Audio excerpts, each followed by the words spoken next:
Hey, what's up everyone? Welcome back to the channel. If you're just getting into music production, podcasting, or recording at home, and you have no idea what gear you really need, then today's video is for you.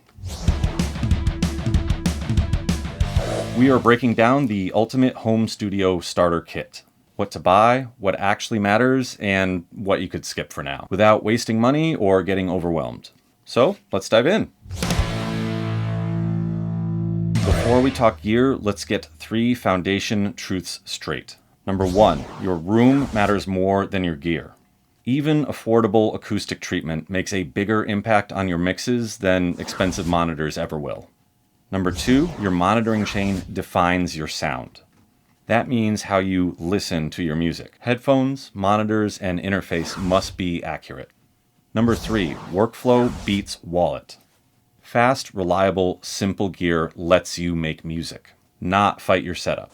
So the goal here isn't collecting shiny gear. It's building something that lets you actually finish projects. The 10 essentials. Number 1, your microphone, the starting point. Your mic is where it all begins. Garbage in, garbage out. A good all-around mic with clear mids and low noise will make your vocals and instruments sound present and professional. 2, audio interface, the nerve center. This is what turns your analog audio into digital information. Clean preamps, low latency, and stable drivers matter more than brand hype. A 2-input interface is a great place to start. 3, close-back headphones, your first truth teller. Before studios, before monitors, headphones are where beginners should start. Closed-back models isolate sound so you can hear problems without room interference. 4, studio monitors, when you're ready for the room. Once your basics are solid and your room isn't a box full of reflections, near-field monitors will take your mix decisions to the next level. 5, basic acoustic treatment. Acoustic panels and bass traps aren't as glamorous to some, but they instantly improve how your mixes translate. Treat corners, first reflection points, and behind your listening position. 6, your DAW, creative home bass. Whether it's Logic, Ableton, or Pro Tools, your DAW is where you record, edit, and mix. Make sure that you pick one that you actually enjoy using. 7, essential plugins.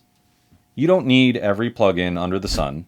A solid bundle with EQ, compression, reverb, delay, and virtual instruments will cover 90% of what you'll do. 8, mic stand.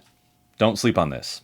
A sturdy mic stand saves your recordings and your sanity by keeping everything where it needs to be. Cheap stands do not equal stable takes. 9, pop filter. Small investment, big return. Plosives like P and B can ruin a take. A pop filter smooths them out immediately. 10, backups and file organization. Silent hero. Hard drives fail, projects get corrupted. A reliable external SSD or cloud backup protects your work, the most important part of your studio. Now here is the uncomfortable truth. Beginners waste money by buying too much too soon. These items aren't worth it yet.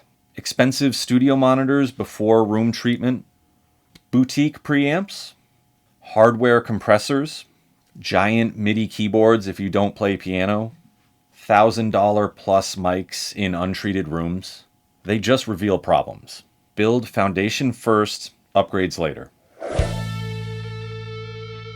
And here is the real magic, your entire recording chain.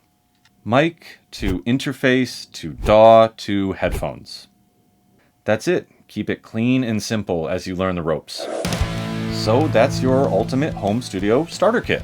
Smart gear, smart choices, and no wasted cash. If you found this helpful, please hit like and subscribe, and let me know in the comments what your studio looks like. Catch you in the next one.